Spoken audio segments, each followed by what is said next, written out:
My Christian friends, the next few days, indeed the next few weeks, will likely prove themselves to be spiritually trying. Our nation is currently enveloped in a very contentious election season, the likes of which most of us have never witnessed in our lifetime.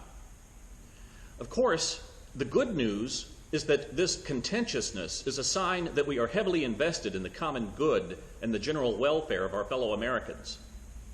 The bad news is that this contentiousness is evidence of our heightened anxiety at a strained peace with our fellow Americans and at an uncertain future for our nation.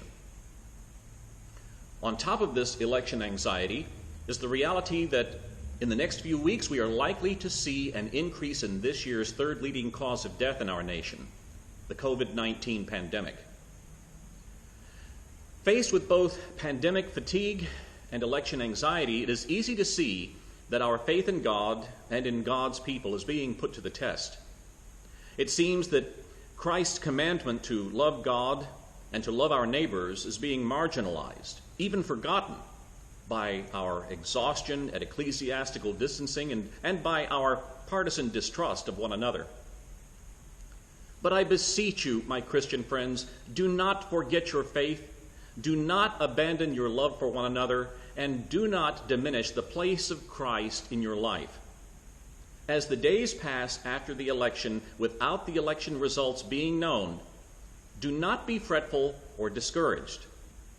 By the peace of Christ and your love for each other, we will get through this election anxiety. As we travel through this pandemic without a clear end in sight, do not grow weary or apathetic. By the grace of Christ and your compassion for each other, we will get through this pandemic fatigue. Christ said, "Peace I leave with you, my peace I give to you. I do not give to you as the world gives. Do not let your hearts be troubled, and do not let them be afraid."